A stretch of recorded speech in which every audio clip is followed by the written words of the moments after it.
Okay, so having played console for a long time, video games, I would call myself a casual gamer. I was inspired to make this one, obviously. PlayStation little morph animation.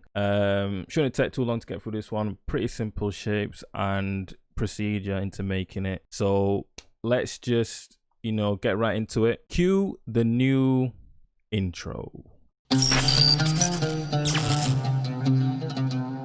Okay, hope you like the new intro there. Thought I'd switch it up and use it over on more for different content that I'm going to produce, and that intro is for these breakdowns, tutorials, all this After Effects, Illustrator stuff. Okay, so with this one, I'll play the video. In fact, play the video first.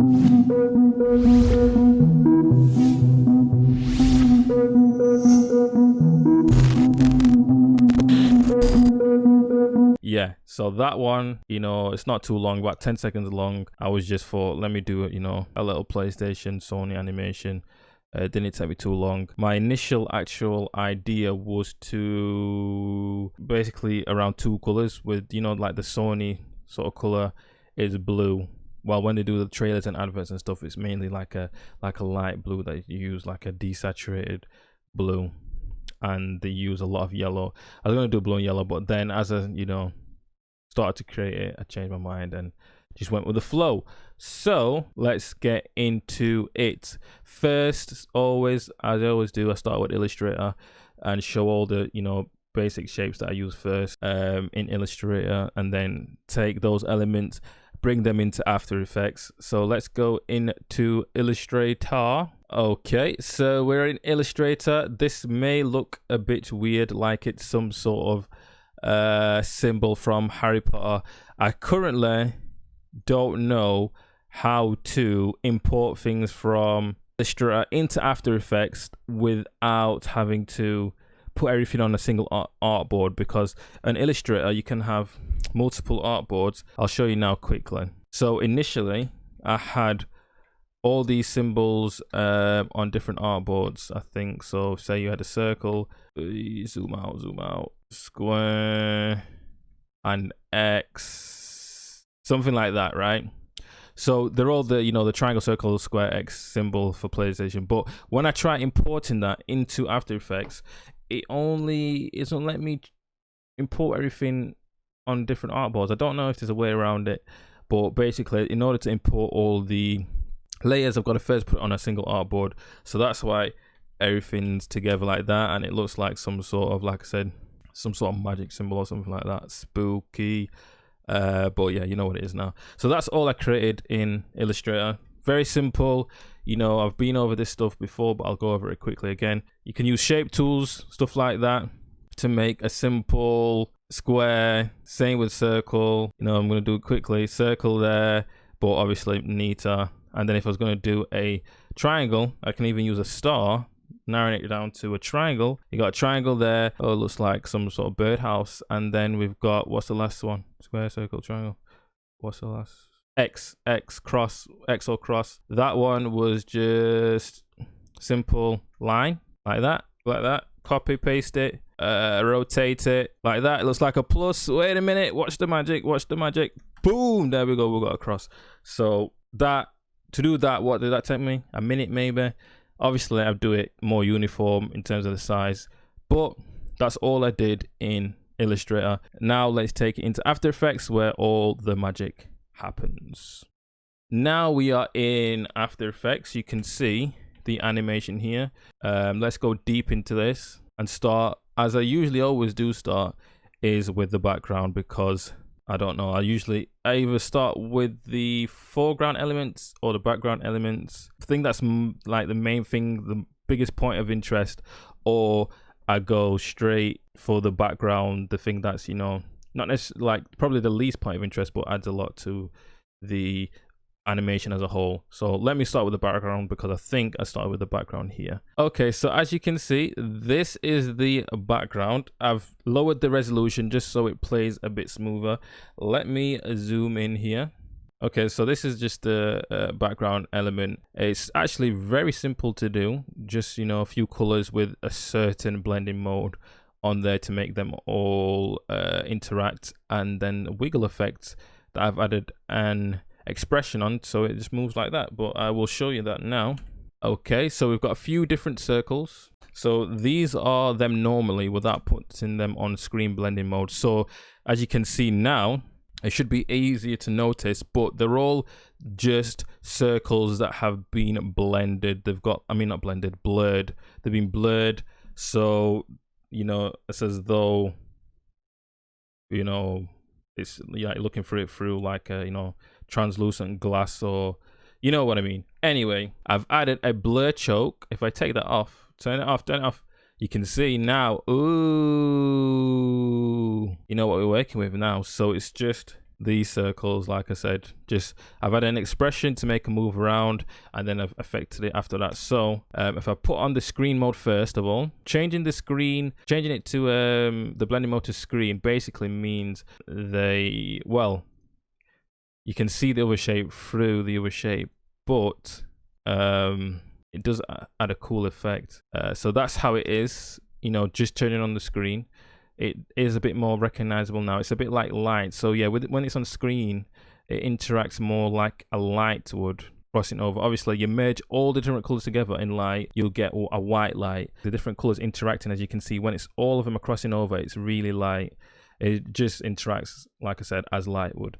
Okay, then the final touch to finalize it all, simple, add on the blur and the choke effect, and then you get something like this. Background done. Background done, fam. Background is done. On to the next part.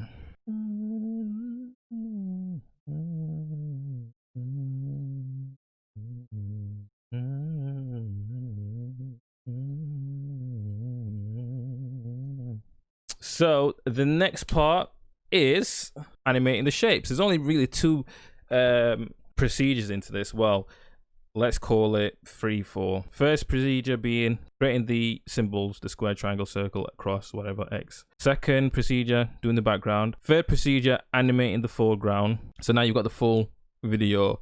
And then last procedure is adding the audio. After the background was done, I need to add on the shapes, right? So we've got cross, square, triangle, circle, and then the PlayStation logo. I wanted them to interact all uniquely. I didn't want it to be like a simple, for example, I'm going now. So the X does a little spin, blur spin into the square. I didn't want it all to be square into blur spin into circle, circle into blur spin into triangle. I wanted it all to interact differently to give it more uniqueness, more interest, I guess.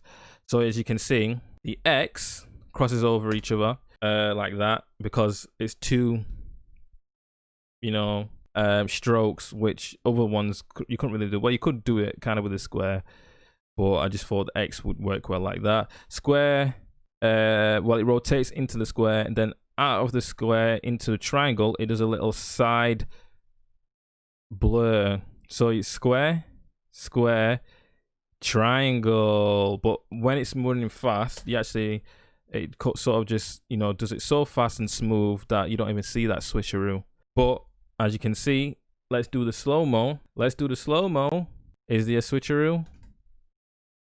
There is a switcheroo. There you see it. And then for the circle, simple scale down, scale up of the circle. For the final transition into the PlayStation logo, it's a simple wiggle shake. So it's like, you know, shaking. I've done this before on that COVID animation. Opacity down, opacity up for the PlayStation logo. The PlayStation logo is there. And then there is a final animation. That was very basic. I wanted to add a bit more. Let me add, you know, a little PlayStation text at the end, and I've added, you know, some glitch effects. I'll explain in a second. Yeah, so I added the PlayStation text. As you can see, it's like glitching. And to do the glitch, it's actually really simple, but really effective. There are adjustment layers, and with adjustment layers, you can, you know what? I'm going to show you right now. So here, right? So you create an adjustment layer, then you basically use a mask to highlight which area you want to be adjusted. So as you can see, the rectangle is around, well, yeah, rectangle is around this area, but not around this area. So the only part that's zoomed in and that's affected is this part within this rectangle. So you add an adjustment layer, you transform it, either scale it up, move it to the left, move it up, move it down, do all that magic, and then you just, you know, restrict it to a particular area, and you do that a few times really fast, and then you get an effect like this, which is the glitch. Because I can actually show you now, I could do anything. Do you know what I mean? I could, like if I wanted, I can move that, and you're gonna see in a sec.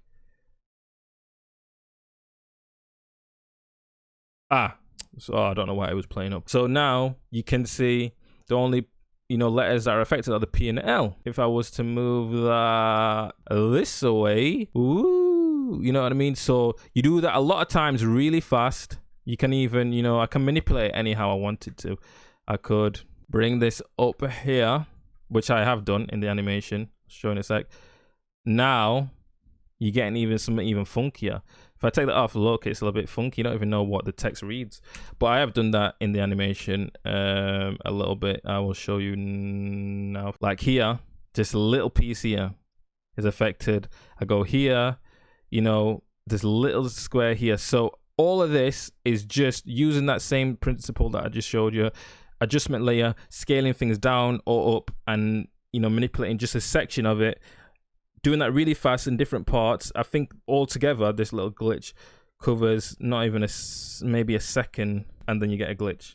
Really effective. You can have more effects to make it even glitchier, but that's what I've done there. Also, to finalize it, I wasn't happy with just that. I thought, let me sneak in my Instagram tag, which is It's All Blessed. Well, It's All Blessed Sword.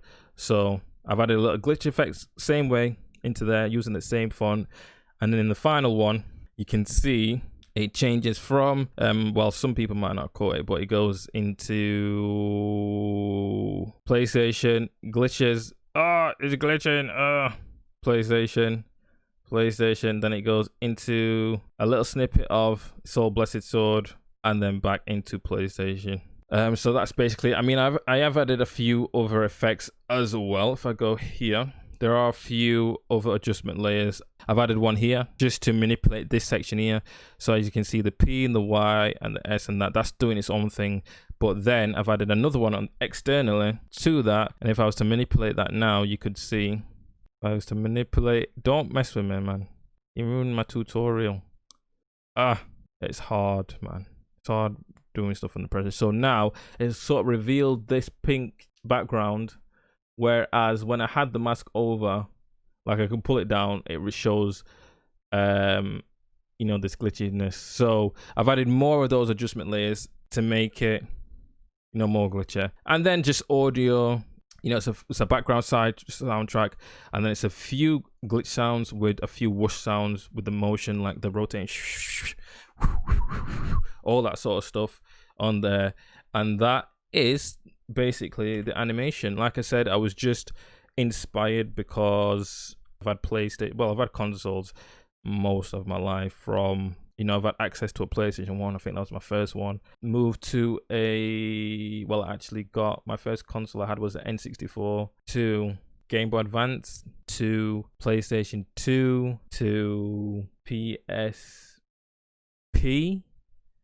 to PS3, to PS4. No, PSP to PS3 to Nintendo Wii to PS4, something like that. But, you know, I just thought I'd do something which I thought I enjoyed doing, and more glitch effects there at the beginning. So hope you like this one. This one should be short and sweet because it was very simple. I'm gonna do more of these. Oh yeah, one thing as well, you probably noticed that it's not on Instagram, this thing, it's on YouTube. Why is that?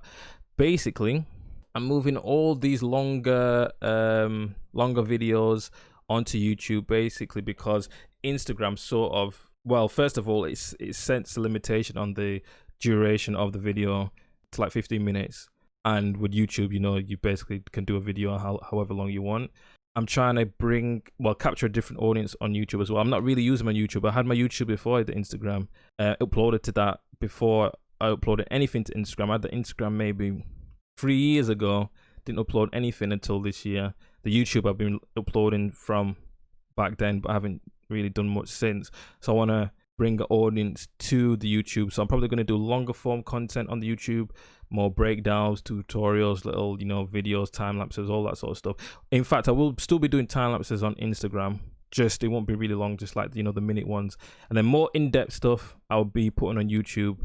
You know, if I'm going to do voiceovers and all that sort of stuff, it's going to be on YouTube, because there is an audience on YouTube that probably isn't seeing stuff on here. Like, I know myself, if I want to look for anything regarding help on Illustrator or After Effects, I look on, you know, YouTube. I'll just Google, say, how to do a cloud effect, After Effects. I'm not going to look on Instagram for that sort of stuff, even though there is an audience on Instagram. But on Instagram, it's more like the more of the learning stuff. Do short length stuff, and then the longer form stuff are, you know, sort of on their Patreon or something like that, where, you know, the shorter length stuff is on Instagram. So I'm trying to get an audience on YouTube for the longer content, more informational. So there you go. Hope you like the new intro as well. Also, I really would appreciate if you're not already to subscribe and, you know, comment and like. Feedback is very much appreciated, whether it's, you know, what you like to see in the future, or what you liked about the video, you know, what you didn't like about the video. Any sort of feedback is really helpful. And yeah, so that's me. Being fun, blessed, going dark.